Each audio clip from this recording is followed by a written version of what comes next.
Êxodo, capítulo 3.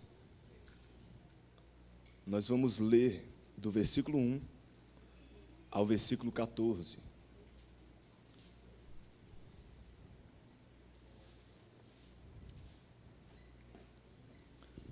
Êxodo, capítulo 3, do versículo 1 ao versículo 14.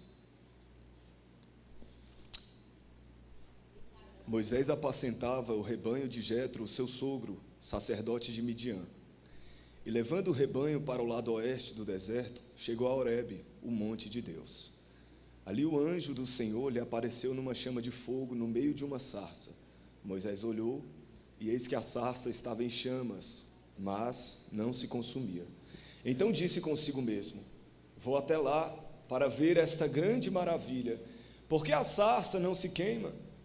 Quando o Senhor viu que ele se aproximava para ver, Deus do meio da sarça o chamou e disse: Moisés, Moisés. E ele respondeu: eis-me aqui. Deus continuou: não se aproxime, tire as sandálias dos pés, porque o lugar em que você está é terra santa. Disse mais: eu sou o Deus de seu pai, o Deus de Abraão, o Deus de Isaque e o Deus de Jacó. Moisés escondeu o rosto porque teve medo de olhar para Deus. Então o Senhor continuou: certamente vi a aflição do meu povo que está no Egito, e ouvi o seu clamor por causa dos seus feitores. Conheço o sofrimento do meu povo, por isso desci, a fim de livrá-lo das mãos dos egípcios e para fazê-lo sair daquela terra e levá-lo para uma terra boa e ampla, terra que mana leite e mel, o lugar do cananeu, do Eteu, do Amorreu, do Ferezeu, do Eveu e do Jebuseu. Pois o clamor dos filhos de Israel chegou até mim, e também vejo a opressão com que os egípcios os estão oprimindo.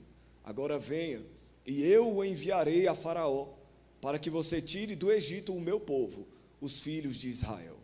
Então Moisés perguntou a Deus: quem sou eu para ir a Faraó e tirar do Egito os filhos de Israel? Deus respondeu: eu serei contigo, e este será o sinal de que eu o enviei.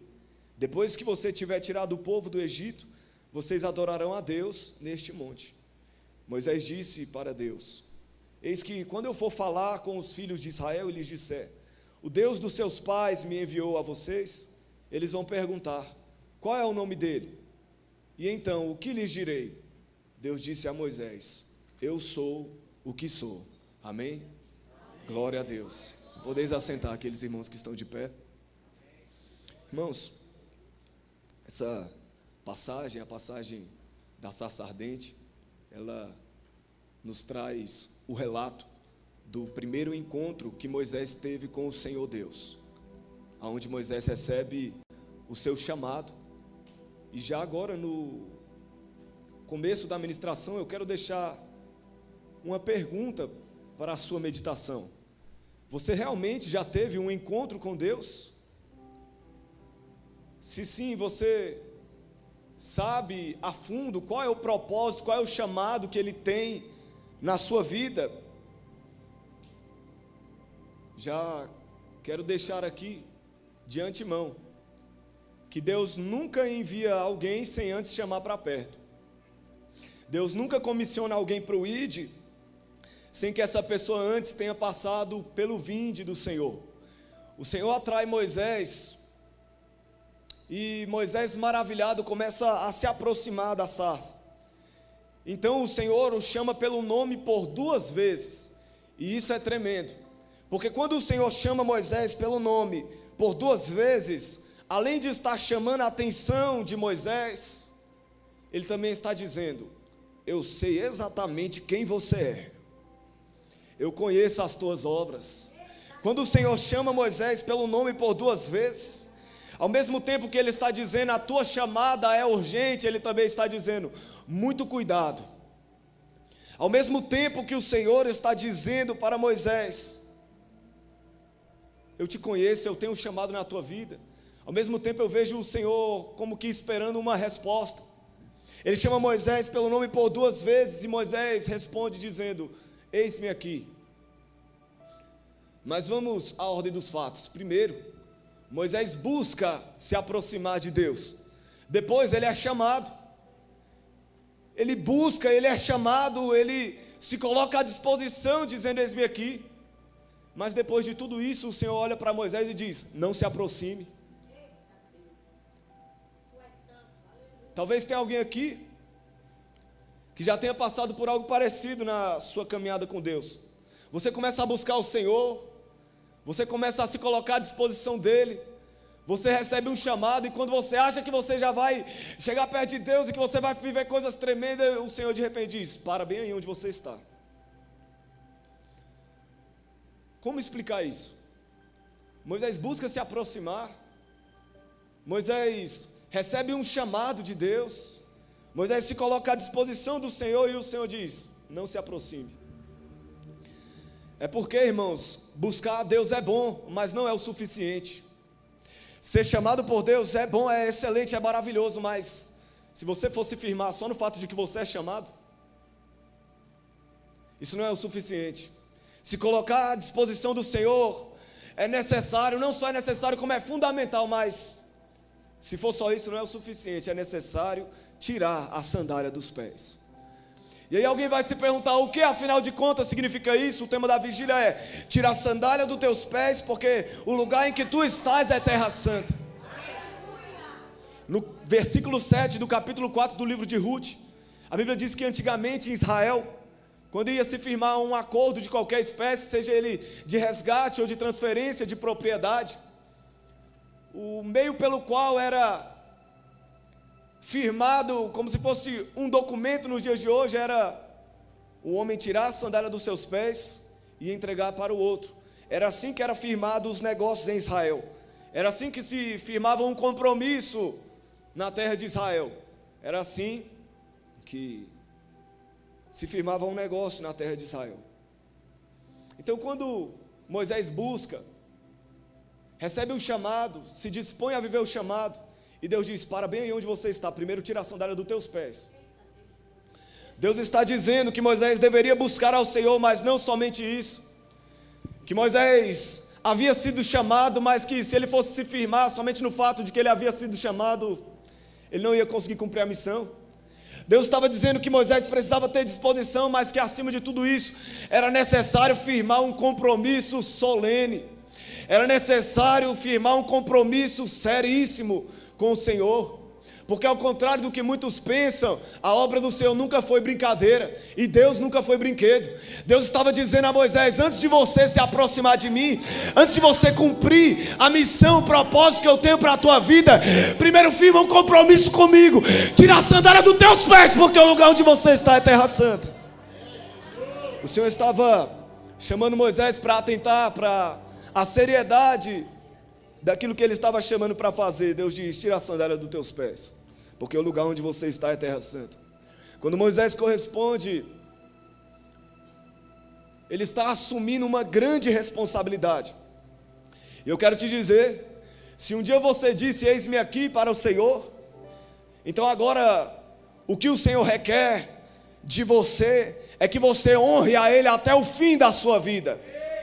Se um dia você disse: eis-me aqui para o Senhor, então agora você precisa honrar esse compromisso até o último dia da sua vida, porque Ele disse: aquele que lança a mão do arado e olha para trás, não é apto para o reino de Deus. O que significa isso? Lançar a mão do arado e olhar para trás. Antigamente, quando se iria arar a terra, era colocado um jugo sobre o pescoço de 2 bois. No meio dos 2 bois havia um pedaço de madeira que ligava o jugo que estava sobre o pescoço de um boi ao jugo que estava sobre o pescoço de outro boi. E ali precisava de um ser humano para guiar aqueles animais em linha reta. Se aquela pessoa que estivesse guiando os animais, no meio do caminho olhasse para trás, ela estaria se desviando do caminho que precisava ser seguido. Se você um dia disse: eis-me aqui para o Senhor, Então o que o Senhor espera de você é nada menos do que você seguir em direção ao alvo até o último dia da tua vida. E se você colocou a mão no arado, a mão na obra do Senhor, o Senhor te diz que você não tem o direito de enterrar o teu talento. Você não tem o direito de dizer assim, eu já fiz demais para a obra de Deus, agora eu vou. Se você fizer isso, o Senhor está dizendo, você vai ser reprovado naquele grande dia. Moisés diz, eis-me aqui para o Senhor. Moisés se coloca à disposição para o Senhor, e o que ele recebe não é um elogio, o que ele recebe não é um aplauso. Quando Moisés diz, eis-me aqui para o Senhor, ele recebe um desafio. Tira a sandália dos teus pés. Se você realmente está disposto, então assume um compromisso de verdade. Se você realmente está disposto, então firma comigo uma aliança. E é exatamente isso que Moisés faz. E quando Moisés faz essa aliança com Deus, de imediato ele começa a receber revelações mais profundas de quem Deus é e de qual é a vontade do Senhor para a vida dele. No versículo 6 o Senhor diz, eu sou o Deus do teu pai. Eu sou o Deus de Abraão, o Deus de Isaac e o Deus de Jacó. Com isso o Senhor não estava apenas dizendo que Ele era o mesmo da antiguidade, muito embora o Senhor também esteja dizendo isso. Mas quando o Senhor diz para Moisés, eu sou o Deus de teu pai, e conhecida a honra que era dada entre os hebreus para os mais velhos, o Senhor diz, sabe o teu pai, que é a autoridade máxima sobre a tua vida? Então até sobre a vida dele eu sou Deus. Deus está dizendo, eu sou a autoridade máxima sobre tudo, sobre todos. Ele diz, eu sou Deus. Ele diz, eu sou o Deus de Abraão. E todos nós sabemos que quando o Senhor diz isso, Ele está fazendo a menção ao fato dele ser um Deus de aliança, ser um Deus que se agrada da fé, porque a Bíblia traz Abraão como sendo um exemplo de homem de fé. Quando Deus diz, eu sou o Deus de Isaac, Ele está dizendo, eu sou um Deus que se agrada da submissão, da obediência. Lembra quando Isaac estava prestes a ser sacrificado? Você não vai encontrar nenhum relato na Bíblia dizendo que ele tentou lutar com o seu pai. Você não vai encontrar nenhum relato na Bíblia dizendo que ele reclamou, que ele murmurou, ou que ele fez alguma coisa para tentar evitar de ser oferecido como holocausto. Isaac estava disposto a ser submisso ao seu pai, mesmo que isso custasse a sua própria vida. E quando Deus diz, eu sou o Deus de Isaac, Ele está dizendo, eu sou o Deus que se agrada da obediência e da submissão. Quando Ele diz, eu sou o Deus de Jacó, Ele está dizendo, eu sou o Deus que se agrada da perseverança. Lembra quando Jacó fugiu da sua casa e foi morar com seu tio Labão? Jacó começou a demonstrar ali que ele era um homem de muita perseverança, porque ele queria se casar com Raquel, e se dispôs a trabalhar 7 anos para receber ela como esposa. Mas depois de 7 anos de trabalho, ao invés de Raquel, ele recebe Lia. E Labão argumenta que em Israel não se dava a filha mais nova em casamento antes de se dar a filha mais velha. Então Jacó se dispõe a trabalhar mais 7 anos, ele trabalha 14 anos para ter em casamento aquela jovem Raquel. Depois disso, depois de algum tempo, quando ele já era um homem próspero, quando o Senhor tinha abençoado a ele, quando o Senhor tinha dado filhos, quando o Senhor tinha multiplicado os seus rebanhos, ele vai voltar. Em determinado momento ele se encontra no Val de Jaboque. E mais uma vez ele demonstra ser um homem de perseverança, porque a Bíblia diz que ele lutou com o anjo do Senhor durante toda a madrugada, dizendo, não te deixarei sair daqui se não me abençoares. Jacó se mostrou ser um homem de perseverança, e eu entendo que quando Deus diz, eu sou o Deus de Jacó, Ele também está dizendo, eu sou um Deus que se agrada da perseverança. Jesus disse, apenas aquele que fica firme até o fim é que será salvo. Apenas aquele que perseverar até o fim é que será salvo. O Senhor, através do salmista, diz, no versículo 6 do Salmo 101, os meus olhos procurarão os fiéis da terra, para que habitem comigo. Aquele que anda no caminho reto, aquele que anda no caminho de integridade, esse me servirá, diz o Senhor. O Senhor Jesus diz no capítulo 12 de João, no versículo 26, se alguém me serve, siga-me, e aonde eu estiver, ali também o meu servo estará. E se alguém me servir, o meu Pai o honrará. Jesus estava dizendo, se alguém me serve, siga-me. Aonde eu estiver, o meu servo também estará. Todos nós sabemos que hoje o Senhor está sentado à destra de Deus em um trono de glória. E que o Senhor disse que iria preparar um lugar para nós. E queria nos levar, porque na casa do Pai há muitas moradas. E por isso o nosso coração não precisa ficar angustiado e nem perturbado. Mas nós sabemos que o Senhor, Ele não foi direto para o céu no meio do caminho, Ele teve que passar pela cruz.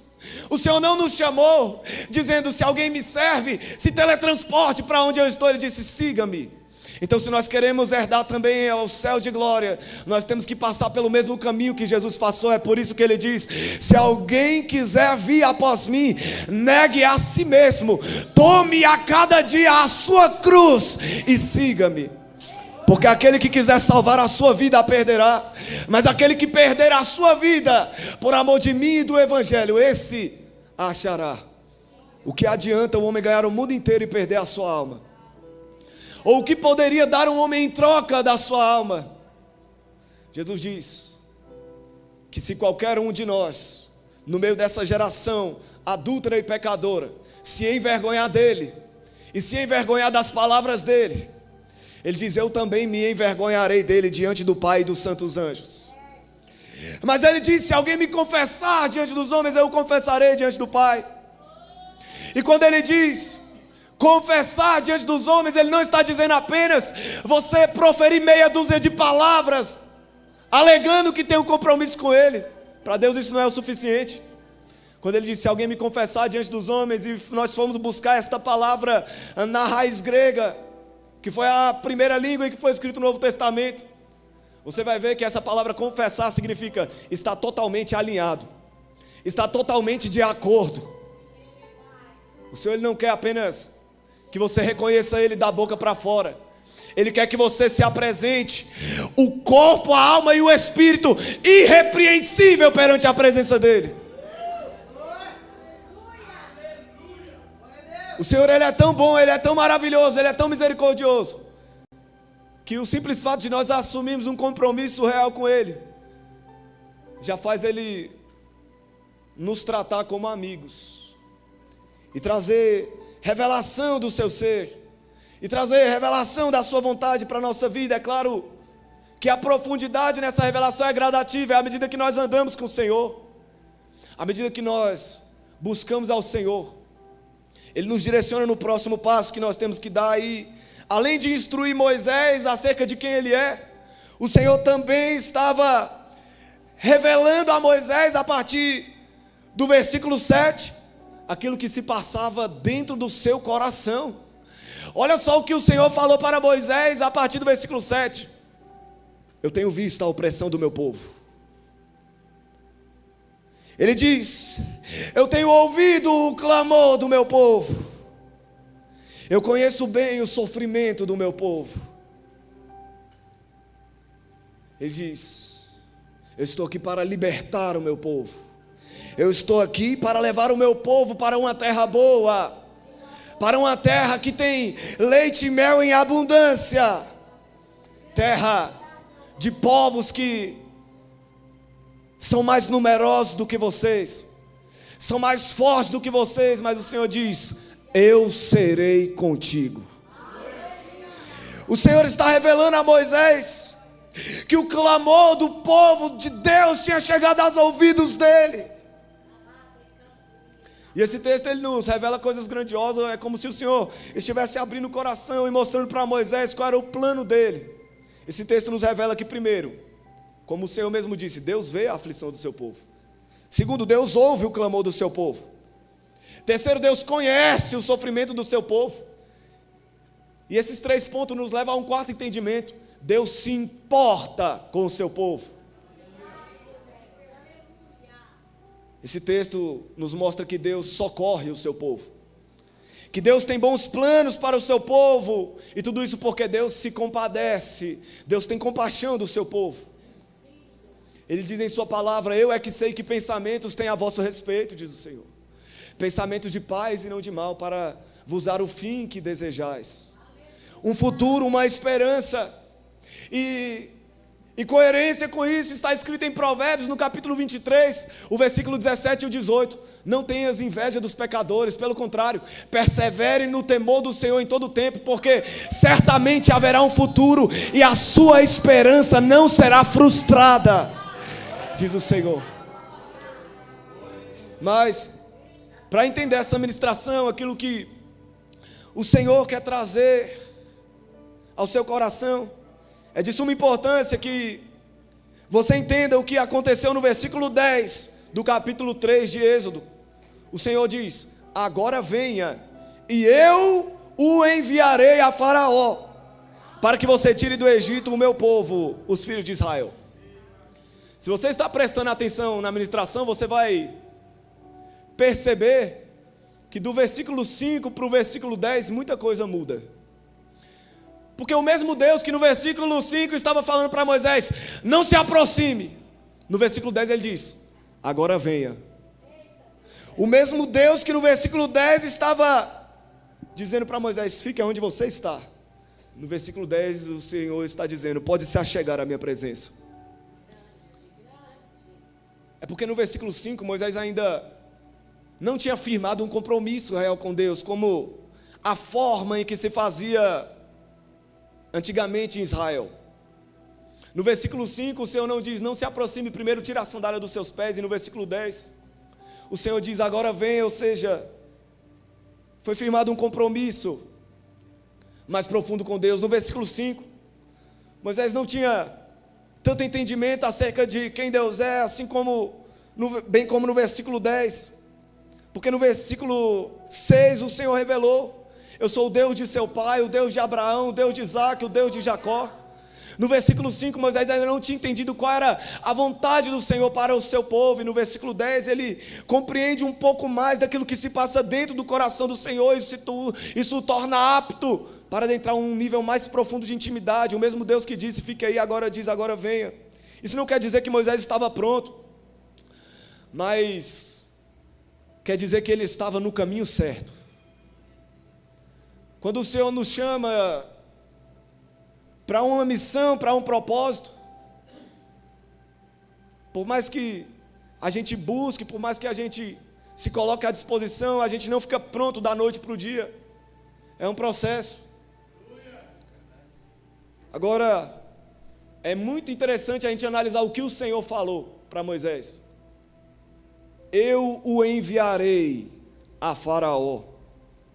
Você não vê em nenhum momento Moisés enviando a si mesmo. Sabe por quê? Porque quando Deus tem um chamado na tua vida, você não precisa ficar se oferecendo. Se Deus te chamou, Ele vai te enviar. O que tem de pessoa querendo cumprir o ID sem nunca ter passado pelo ID, aí fica se oferecendo para cumprir o chamado. Então você não foi chamado por Deus, porque se Deus te chama, Ele vai te enviar. Você precisa aprender a esperar o tempo certo.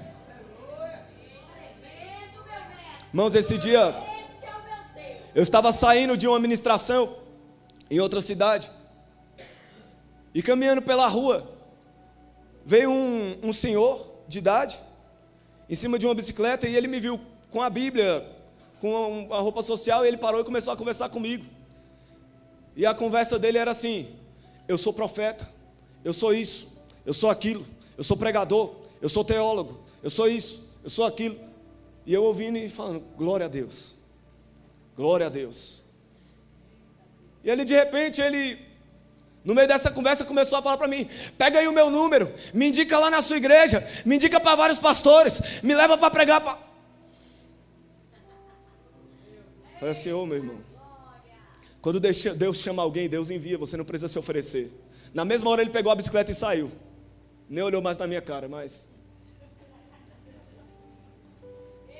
nós precisamos ser sinceros, porque quando Deus chama uma pessoa, Deus envia. Mas antes do ide, tem o vinde. Isaías 55, versículo 1, o Senhor diz: você está sedento? Venha para as águas. Todos vós que estáis sedentos, vinde às águas, tem águas para todos. O problema é que as pessoas não querem beber das águas do Senhor, mas querem levar água para os outros. Não quer aprender nada sobre o Senhor, mas quer ensinar os outros sobre o Senhor. Irmãos, todos vós que está sedento, diz a palavra, vinde às águas. E a meditação que o profeta Isaías, inspirado pelo Senhor, traz é: por que você gasta o seu dinheiro naquilo que não é pão? Por que você gasta o seu suor naquilo que não satisfaz? Ouça atentamente as minhas palavras, diz o Senhor, e a vossa alma se deleitará com finos manjares. O Senhor tem banquetes para a nossa alma, o Senhor tem manjares para a nossa alma, mas para que nós possamos beber, desfrutar da mesa que o Senhor preparou, é necessário nós irmos até Ele. Ele diz: vinde a mim, todos vós que estáis cansados, todos vós que estáis sobrecarregados, eu vos aliviarei. Tomai sobre vós o meu jugo e aprendei de mim, diz o Senhor, que sou manso e humilde de coração, e encontrareis descanso para as vossas almas, porque o meu jugo é suave e o meu fardo é leve. O Senhor, Ele nos chama para vir até Ele e para aprender. Mais uma vez o Senhor diz: vinde após mim e eu vos farei pescadores de homens. Não é você que vai se fazer um pescador de homens, é Deus que vai te fazer um pescador de homens.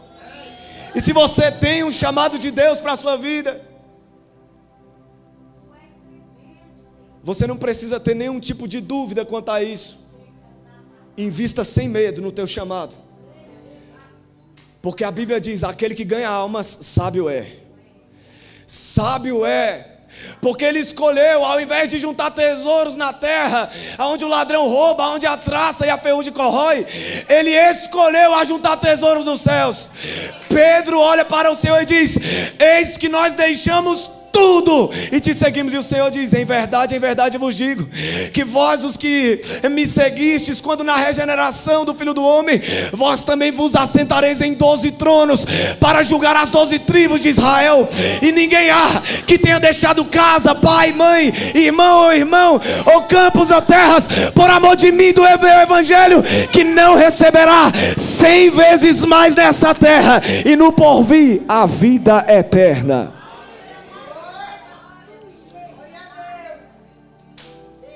O Senhor diz, no capítulo 48 do livro do profeta Jeremias, no versículo 10: maldito é aquele que fizer a obra do Senhor relaxadamente. É uma meditação para nós. Como será que nós temos feito a obra do Senhor? Como será que você tem feito a obra do Senhor? Eu quero te dizer aqui com muita paz no coração: se preocupe em buscar a Deus, porque é Ele mesmo que vai te enviar. Porque quando você se preocupa demais em se enviar e não se preocupa em buscar a Deus, isso mostra que tem alguma motivação errada dentro do teu coração. Por que você quer ser enviado? Para se aparecer? Para que as pessoas te aplaudam, te reconheçam e digam: olha o homem de Deus, olha a mulher de Deus. O Senhor Jesus diz: sereis odiados de todos por causa do meu nome. Ele diz: ai de vós quando todos vos elogiarem, porque os pais dessas pessoas fizeram o mesmo com os falsos profetas. Uma marca que sempre acompanhava os falsos profetas era que eles eram elogiados por todo mundo. A pregação deles era melódica, romântica, agradável aos ouvidos. Mas quando você vê como trataram os profetas do Senhor, não foi dessa forma. Uns foram cerrados no meio, outros foram torturados, outros foram queimados vivos, outros foram mortos ao fio da espada. Irmãos, o Senhor certa vez se hospedou na casa de uma mulher chamada Maria. E essa Maria tinha uma irmã chamada Marta. Marta estava muito preocupada em fazer isso, em fazer aquilo, e Maria estava sentada aos pés do Senhor, ouvindo o seu ensinamento. Então Marta chega para o Senhor e diz: você não está vendo que Maria está parada? Por que o Senhor não manda ela vir me ajudar? E o Senhor diz: Marta, Marta, Você está ansiosa, está inquieta com muitas coisas, mas apenas uma é necessária. Maria escolheu a melhor parte, e essa não lhe será tirada. Quando o Senhor diz apenas uma coisa é necessária, vem ao meu coração o versículo 6 do capítulo 55 de Isaías: buscai ao Senhor enquanto se pode achar. Isso é necessário, buscai ao Senhor enquanto Ele pode ser encontrado, invocai ao Senhor enquanto Ele está perto, porque diz a palavra: todo aquele que invocar o nome do Senhor será salvo. Agora, como é que vão invocar o nome de um Deus em que eles não creram? Como é que eles vão crer em um nome de um Deus de quem eles nada ouviram? Como é que eles vão ouvir a respeito de um Deus se não há quem pregue? E como é que vão pregar a palavra de Deus se não forem enviados? Tem que ser enviado pelo Senhor. Porque no capítulo 23 do profeta Jeremias, o versículo 21 e 22, quando o Senhor está repreendendo os falsos profetas, Ele diz: eu não enviei esses profetas, mas eles foram correndo. Eu não dei ordem, mas eles profetizaram. Profetizaram o que estava no seu coração e não a minha palavra, diz o Senhor. Por isso, eis que eu sou contra esses profetas que profetizam do seu próprio coração. É o que o Senhor fala ao profeta Jeremias. Mas nós precisamos voltar para o contexto, para não sair do tema. O Senhor chama Moisés mais para perto, com o propósito de prepará-lo para então poder enviá-lo. E à medida que Moisés se aproxima de Deus, ele consegue enxergar melhor a sua pequenez, a sua insignificância, a sua insuficiência em si mesmo. Isso fica muito claro no versículo 11, quando ele diz: quem sou eu para que o Senhor me envie a Faraó para tirar os filhos de Israel da terra do Egito? Porque é impossível, irmãos, crescer na intimidade com Deus sem crescer na humilhação diante de Deus. A verdadeira intimidade com Deus nos leva para um lugar de auto-humilhação. E vou além: quanto mais consciência nós tivermos da nossa insuficiência em nós mesmos, mais espaço haverá para que o Senhor nos use. 1 Coríntios capítulo 1, a partir do versículo 26, irmãos, considere a vocação de vocês. Não foram chamados muitos de nobre nascimento, não foram chamados muitos sábios segundo a carne, não foram chamados muitos poderosos. Pelo contrário, Deus escolheu coisas loucas deste mundo para confundir os sábios. Ele escolheu as coisas fracas e desprezíveis deste mundo para envergonhar os fortes, aqueles que não são para confundir os que são, a fim de que ninguém se glorie na presença de Deus. Nós temos esse tesouro, diz a palavra, em vasos de barro, para que todos vejam que a excelência do poder provém de Deus e não de nós. Porque o valor não está no vaso, o valor está no que está dentro do vaso. Porque dele, por ele e para ele são todas as coisas. A glória é do Senhor. Irmãos, Moisés reconhece a sua incapacidade, e a única coisa que o Senhor diz para ele é: eu serei contigo. Porque a verdade, irmãos, é que nós não precisamos nem mesmo nos enxergar como capazes para cumprir a missão que o Senhor nos deu. Tudo que nós precisamos saber é se nós realmente estamos no centro da vontade dEle. Tudo que nós precisamos fazer é saber se nós verdadeiramente estamos debaixo da direção de Deus, se verdadeiramente nós estamos na obediência. Porque enquanto Moisés se vê insuficiente, dizendo: quem sou eu? O Senhor diz: eu serei contigo. O que o Senhor estava dizendo é: você pode ser insuficiente, que eu já sou o suficiente na tua vida. Você não precisa ser o suficiente, você precisa da minha presença, diz o Senhor. Porque talvez você recebeu um chamado de Deus, e você tem enfrentado tantas lutas, você tem enfrentado tantas guerras, que Muitas vezes a oração da tua alma diante do Senhor é: Senhor, eu não aguento mais. E o Senhor olha para você e diz: a minha graça te basta. Você olha para si e diz: eu sou fraco. E o Senhor está dizendo que não tem problema você ser fraco, porque o meu poder se aperfeiçoa na tua fraqueza. O que você precisa é da presença de Deus. Porque talvez você olhe para si e diz: eu não consigo fazer nada, eu não tenho nenhum tipo de capacidade. E o Senhor hoje te trouxe aqui para que você abra mão do seu medo, da sua vergonha, tome uma posição de fé diante de Deus. E por mais que você não se veja capaz, você profetize: tudo posso naquele que me fortalece. Tudo posso naquele que me fortalece. O salmista diz no Salmo 18, o versículo 29: com este Deus eu posso atacar um exército, com este Deus eu posso saltar muralhas. Irmãos, a questão não é se eu posso ou não, a questão é se realmente eu estou em Deus, a questão é se realmente você está em Deus, porque se nós estivermos em Deus, nós faremos proezas, diz a palavra. Em Deus faremos proezas, porque Ele mesmo calcará aos pés os nossos adversários.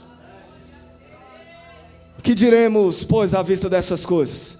Se Deus é por nós, quem será contra nós? Deus diz para Moisés: eu serei contigo. E Moisés pergunta ao Senhor: Senhor, quando eu chegar lá, eles vão me perguntar: quem é esse Deus que enviou você? Qual é o nome dele? E o Senhor responde a Moisés: eu sou o que sou. Deus estava dizendo literalmente: eu sou Deus e me garanto. Deus estava dizendo a Moisés que Ele é pleno, que Ele é completo, que Ele é suficiente em si mesmo, que Ele não depende de nada, que Ele não depende de ninguém, como está escrito no capítulo 32, o versículo 27 do livro do profeta Jeremias: eis que eu sou o Senhor, o Deus de toda a humanidade. Por acaso haveria alguma coisa demasiadamente difícil para mim? Ainda antes que houvesse dia, eu sou, e não há ninguém que possa fazer escapar das minhas mãos. Operando eu, diz o Senhor, quem impedirá? Quem impedirá? Irmãos, Deus não é necessitado e nunca foi. Deus não precisa de mim e nem de você. Na verdade, Deus não precisa de nada, Ele já é suficiente em si mesmo. Então, quando alguém escolhe obedecer a Deus, essa pessoa ela não está fazendo um favor para Deus. Na verdade, ela está fazendo um favor para si mesma quando ela obedece a Deus. Quando alguém decide se posicionar em renúncia por amor a Deus, essa pessoa ela não está ajudando a Deus com a sua renúncia, ela está ajudando a si mesma. Porque, irmãos, Deus é Deus e de eternidade a eternidade Ele sempre será. O trono do Senhor ele já está firmado sobre os céus. A Bíblia diz que o reino de Deus domina sobre tudo. Deus não é necessitado de nada. Nós que somos necessitados de andar na presença do Senhor, de renunciar às vontades da carne, de ser obediente ao Senhor, porque talvez assim nós vamos ser poupados no dia da sua ira. Está escrito no livro do profeta Sofonias, no capítulo 2, o versículo 3: buscai ao Senhor todos vós os humildes da terra, buscai a justiça, buscai a mansidão, talvez assim sereis poupados no dia da ira do Senhor. É assim que está escrito na palavra de Deus. Os necessitados somos nós. A Bíblia diz em Provérbios, no capítulo 9, o versículo 12: se você é sábio para si mesmo, mas se você é zombador, escarnecedor, é só você mesmo também que vai sofrer as consequências. No livro de Jó, no capítulo 35, do versículo 6 ao 8, em uma das falas do jovem chamado Eliú, ele diz o seguinte: se você peca, que mal você causa a Deus? Se você multiplica as suas transgressões, será que isso pode trazer algum prejuízo para Deus? Você acha que, por mais que você seja rebelde, você acha que você vai fazer o Senhor Deus sangrar como um ser humano? Você acha que você vai arranhar o Senhor?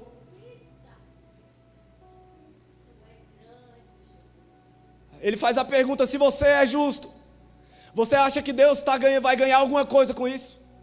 Você vai tornar Deus mais rico se você vier aqui dar uma oferta? Diz: a nossa impiedade, ela só pode fazer mal a nós mesmos ou a outro ser humano. E se nós formos justos, essa justiça ela só pode trazer proveito também aos seres humanos. Porque Deus é o que é e sempre será. Então a pergunta que fica é: quem somos nós na presença de Deus? Não, a pergunta não é quem é o Senhor, a pergunta é quem somos nós na presença de Deus. Falei no coletivo, mas podemos ir um pouco mais profundo, falando no individual. Quem é você na presença de Deus? Um filho ou um bastardo? Um servo ou um rebelde? Um discípulo de Cristo ou um inimigo de Deus? Você tem uma resposta para essa pergunta? Se você tem uma resposta para essa pergunta, quem te disse isso? Que você é ou que você não é alguma coisa? A sua própria mente te diz que você é filho de Deus? São os seus pensamentos que te dizem que você é filho de Deus? É a sua própria boca que afirma que você é filho de Deus? A palavra diz em Gálatas, no capítulo 5, versículo 24, que os que verdadeiramente pertencem a Cristo Jesus são aqueles que crucificaram a sua carne, junto com as paixões e os desejos dessa natureza. A palavra diz no capítulo 4, no versículo 4 da epístola de Tiago, que é impossível você ao mesmo tempo ser amigo de Deus e amigo do mundo. Ou você é amigo de Deus, ou você é amigo do mundo. A palavra diz que aquele que é nascido de Deus, ou seja, aquele que é verdadeiramente filho de Deus, ele não vive na prática do pecado. Porque se ele vive na prática do pecado, ele já não é mais filho de Deus, está se colocando na posição de filho do diabo. A Bíblia diz: nisto nós conhecemos os filhos de Deus e os filhos do diabo. Qualquer que não pratica a justiça não é de Deus. E o mesmo vale para aquele que não ama o seu irmão. Está escrito nas epístolas de João. Ainda na primeira epístola de João, no capítulo 2, versículo 6, a Bíblia diz: aquele que diz que permanece nele, esse também deve andar assim como ele andou. Está falando de Cristo. Aquele que diz que é discípulo de Cristo, que permanece em Cristo, esse deve andar como Cristo andou. No capítulo 3, versículo 6, ainda da primeira epístola de João, a Bíblia diz que aquele que permanece em Cristo não vive na prática do pecado. E se alguém vive na prática do pecado, nunca viu a Cristo e nem conheceu a Cristo. É o que diz a palavra de Deus. E aí nós chegamos na epístola de Tiago, no capítulo 2, os versículos 18 e 19. Uma pessoa vai dizer: eu tenho a fé, e outra vai dizer: eu tenho as obras. Então me mostra a sua fé sem nenhumas obras, sem nenhuma obra, que através das minhas obras eu vou te mostrar qual é a minha fé. Porque ninguém vai ser salvo pelas obras, mas as obras refletem a fé. A Bíblia diz que o Senhor Jesus Cristo se manifestou para purificar e remir um povo exclusivamente seu, zeloso de boas obras. Esse é o povo que o Senhor Jesus Cristo vem resgatar. Aleluia. Você crê que existe um só Deus? A Bíblia diz: parabéns. Os demônios também crêem e tremem. Você crê que existe um só Deus? Os demônios também. O que Deus quer de nós é frutos dignos de arrependimento. É que as nossas atitudes provem para Ele a cada dia que verdadeiramente nós nos arrependemos do nosso pecado. Porque assim como o corpo sem o Espírito está morto, a Bíblia diz que a fé sem obras também é morta. Está em Tiago, no capítulo 2, versículo 26. Quero que todos abram comigo, por gentileza, em Tiago, no capítulo 4. Já estamos caminhando aqui para concluir esta parte dessa meditação. No capítulo 4 de Tiago, a partir do versículo 8, eu quero pedir para você ficar de pé. A Bíblia diz: chegai-vos a Deus, e Ele se chegará a vós. O Senhor está dizendo que chegou a hora de você verdadeiramente se achegar a Ele. Mas não é se achegar de qualquer maneira. Lembra de Moisés lá no deserto? O Senhor diz: se você tem vivido na prática do pecado, chegou a hora de você limpar as suas mãos. Se você está indeciso, chegou a hora de purificar o seu coração. Chegou a hora de tomar uma posição. Chegou a hora, diz o Senhor, de sentir as suas misérias. É isso que a palavra nos aconselha aqui no capítulo 4 de Tiago. Sentir as vossas misérias. Chegou a hora de lamentar e chorar, diz a palavra de Deus. Chegou a hora do seu riso se converter em pranto, da sua alegria se converter em tristeza, no sentido de arrependimento verdadeiro. Chegou a hora de se humilhar diante da presença de Deus, para que no tempo oportuno Ele te exalte. Chegou a hora de se apresentar diante de Deus em humilhação. E isso não é uma vergonha, isso é uma honra. Se apresentar diante de Deus em humilhação é uma honra. Vergonha vai ser ouvir naquele grande dia: apartai-vos de mim, malditos, para o fogo eterno, preparado para o diabo e para os seus anjos, porque eu nunca vos conheci. Isso vai ser uma vergonha, mas se humilhar na presença de Deus é uma honra. E você está aqui ouvindo essa palavra, e o Senhor tocou no teu coração, que Ele quer trazer você para um nível mais profundo de intimidade. Mas para isso você precisa fazer ou refazer o seu compromisso com Ele. Talvez há muitos anos você se aproxima de Deus, você até busca, você até tem um chamado, você até se coloca à disposição muitas vezes, mas o Senhor está dizendo: é necessário tirar a sandália dos teus pés. É necessário assumir um compromisso seríssimo comigo, diz o Senhor. É necessário assumir um compromisso solene. É necessário fazer ou refazer um compromisso com Deus. E se você está nessa condição, rapidamente vem aqui, porque eu quero orar e abençoar a tua vida diante do altar e da presença do Senhor. E quando eu digo você no individual, não é um limitador, porque na verdade muitos no meio de nós precisam. Todos aqueles que o Senhor tocou no coração, dizendo que você precisa tomar uma posição mais séria na presença dEle, vem aqui à frente e rápido, porque eu quero orar pela tua vida. Você não precisa olhar para o lado, você não precisa olhar para o outro, você não precisa pensar o que as pessoas vão achar. Você precisa pensar: o que Deus vai achar? Se eu ficar aqui por causa da timidez, se eu ficar aqui por causa da vergonha, o que Deus vai achar? Se eu ficar aqui por causa do orgulho, o que Deus vai achar? Se eu ficar aqui por causa da soberba, o que Deus vai achar? O Senhor te chama para um lugar mais perto dEle.